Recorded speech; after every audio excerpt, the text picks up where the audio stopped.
Айыл чарба жерлеринин мамлекеттик фондунун жерлерин ижарага берүү шарттары жана тартиби. Айыл чарба жерлеринин мамлекеттик фондунун жерлерин Кыргыз Республикасынын жеке жана юридикалык жактары ала алат. Жер тоорук же түз берүү аркылуу берилет. Тоорук бул аукцион же конкурс аркылуу берүү дегенди түшүндүрөт. Бул түшүнүктөрдүн ар бирине токтолсок. Аукцион тооруктун түрү. Мында эң чоң суммадагы ижара акысын сунуштаган катышуучу жеңүүчү болот. Конкурс тооруктун түрү. Мында конкурстун комиссиянын корутундусуна ылайык эң жакшы шарттарды сунуш кылган катышуучу жеңүүчү табылат. Түз берүү тоорук өткөрбөстөн түз сүйлөшүү жолу менен берүү ыкмасы. Мамлекеттик фонддун жерлерин ижарага берүүдө комиссия иш алып барат.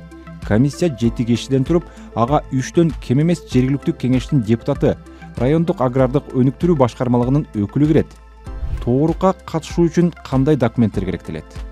Арыз, паспорт же ыйгарым укуктуу өкүлдүн укуктарын күбөлөндүрүүчү документ, кепилдик төлөмдү төлөгөн квитанциялардын көчүрмөсү, жер салыгын төлөө тууралуу кепилдик кат же милдеттенме, юридикалык жактар уюштуруу документтеринин нотариалдык күбөлөндүрүлгөн көчүрмөлөрүн, ал уюмдун талабын жактаган талаптарды ыйгарым укуктарын тастыктоочу документтерди кошумча беришет.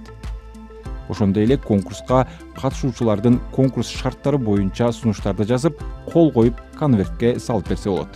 Жер комиссиясы арыз жана документтерди карап, арыз ээлерине тоорукка катышууга жол берүү чечимин кабыл алып, протокол түзүлөт. Анда тоорукка катыша турган жана катышууга жол берилбеген талапкерлердин тизмеси көрсөтүлөт. Аукцион аркылуу ижарага берүү. Мамлекеттик фонддун жерлери келечек планга ылайык экономикалык жактан артыкчылыктуу деп аныкталган жерлер аукцион аркылуу берилет. Аукционго коюлуп жаткан ар бир жер участкасы өз алдынча лот болуп түзүлөт. Аукционго коюлуп жаткан лоттун төмөнкүдөй маалыматты камтыган баяндамасы болууга тийиш. Лоттун номери, жер участкасы жайгашкан жери, аянты жана жер түрлөрүнүн курамы, ижара акысы жана төлөөнүн түрү жана мөөнөттөрү. Баштапкы ижара акысы жер салыгынан 20%дан жогору болушу керек. Аукциондун арымы, сервитуттардын болушу жана жоктугу. Конкурс аркылуу ижарага берүү.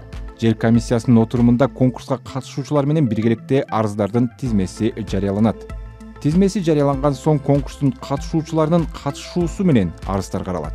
Конкурстун жеңүүчүсү жер комиссия мүчөлөрүнүн көпчүлүк добуш берүүсү менен аныкталат жана андан кийин конкурстун жыйынтыгы ачык жарыяланат.